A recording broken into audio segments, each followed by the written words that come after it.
यह कहानी शुरू होती है 21वीं सदी के एक साहसी और ज्ञानी पुरातत्वज्ञ किरण की, जो मिस्र के एक ऐतिहासिक स्थल पर काम कर रही थी। उसकी टीम को एक अजीबोगरीब नक्शा मिला था जो पुराने खंडहरों में से एक रहस्यमय मंदिर का मार्ग दिखाता था। इस मंदिर का नाम था रॉ का बिसरा हुआ मंदिर, जो कभी सूर्य देवता रॉ को समर्पित था, लेकिन इतिहास में इसका कोई उल्लेख नहीं था। किरण और उसकी टीम ने इस रहस्यमय मंदिर के बारे में बहुत सुना था, लेकिन इसे खोज पाना लगभग असंभव माना जाता था। फिर भी किरण का मन बहुत उत्साहित था और वह जानती थी कि अगर वह इस मंदिर को खोजने में सफल हो पाई तो यह इतिहास की सबसे बड़ी खोज होगी। किरण और उसकी टीम ने मिस्र के दूर दराज इलाके में यात्रा शुरू की। वे एक रेगिस्तानी क्षेत्र में पहुंचे जहां पर केवल रेत और धूल के सिवा कुछ भी नहीं था। लेकिन कुछ घंटों की यात्रा के बाद उन्होंने एक पहाड़ी के नीचे एक पुरानी गुफा का प्रवेश द्वार देखा। यह वही स्थान था जहां नक्शे के अनुसार मंदिर का मार्ग था। गुफा के अंदर टीम ने कई पुरानी मूर्तियों और दीवारों पर खुदाई की हुई अजीबोगरीब चित्रकारी देखी। इन चित्रों में रॉ के साथ साथ मिस्र के अन्य देवताओं की आकृतियां थीं। जैसे जैसे वे गुफा में अंदर जाते गए, उनके सामने अनगिनत खतरों और रहस्यों का सामना होता गया। वे पुराने जाल, खतरनाक शिकारियों और कभी न खत्म होने वाली सुरंगों से गुजरते हुए आगे बढ़े।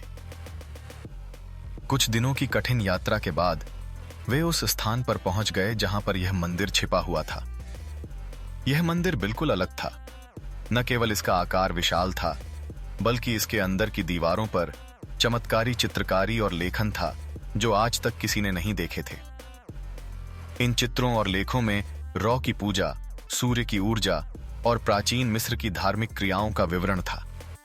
जब वे मंदिर के भीतर गहरे जाते गए तो उन्हें रॉ की विशाल मूर्ति मिली जो सोने और चांदी से सजी हुई थी। इसके आसपास की दीवारों पर अद्भुत प्रतीक चिन्ह थे। टीम ने महसूस किया कि यह मंदिर सिर्फ एक पूजा स्थल नहीं था, बल्कि यह एक शक्तिशाली स्रोत था, सूर्य की ऊर्जा का एक चैनल जो दुनिया को अद्भुत शक्तियां प्रदान कर सकता था। लेकिन जैसे ही उन्होंने मूर्ति को छूने की कोशिश की, अचानक मंदिर के भीतर एक खौफनाक गूंज उठी और अंधेरे में एक अदृश्य शक्ति ने उन पर हमला किया। टीम के सदस्य घबराए, लेकिन किरण ने अपनी साहसिकता को बनाए रखा और उसने महसूस किया कि रॉ की शक्तियां सिर्फ उन्हीं को समर्पित होती थीं जो उनके भक्त थे। किरण और उसकी टीम ने यह समझा कि रॉ की शक्तियों को प्राप्त करने के लिए उन्हें एक परीक्षा पास करनी होगी।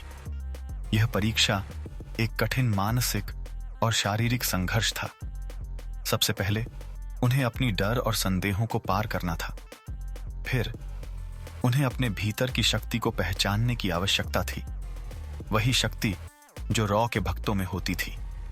समय बीतने के साथ किरण ने महसूस किया कि केवल शारीरिक ताकत से ही वह इस रहस्यमय शक्ति को नहीं पा सकती थी, बल्कि उसे अपने दिल और मानसिक दृढ़ता को भी साबित करना था। उसने अपनी टीम के सभी सदस्यों को भी यह संदेश दिया और एक के बाद एक वे सभी परीक्षा में पास होते गए। जब किरण और उसकी टीम ने आखिरी परीक्षा पूरी की, तब मंदिर के भीतर एक असाधारण रोशनी चमकी। रॉ की मूर्ति के पास एक अदृश्य शक्ति ने उन्हें आशीर्वाद दिया और मंदिर में अचानक ऊर्जा का संचार हुआ। किरण को महसूस हुआ कि सूर्य की ऊर्जा पूरी दुनिया में फैल सकती है, लेकिन इसका उपयोग केवल अच्छाई और सत्य की दिशा में होना चाहिए।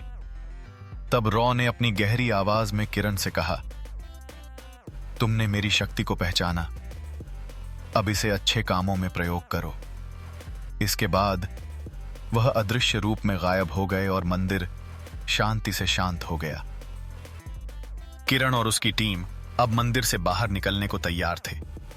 उनके पास रॉ की शक्ति का प्रतीक और वह ज्ञान था जो पूरी दुनिया के लिए एक वरदान बन सकता था। वे जानते थे कि इस अद्भुत खोज को छुपाना मुश्किल होगा, लेकिन वे चाहते थे कि यह शक्ति सही हाथों में जाए और गलत हाथों में नहीं। जैसे ही वे वापस अपने देश लौटे, उन्होंने अपने अनुभवों को साझा किया और रॉ के मंदिर की कहानी को दुनिया भर में फैलाया। उनके कार्य ने मिस्र के इतिहास को फिर से जीवित किया और प्राचीन सभ्यता के उस अदृश्य रहस्य को उजागर किया जो सदियों से गुम हो चुका था।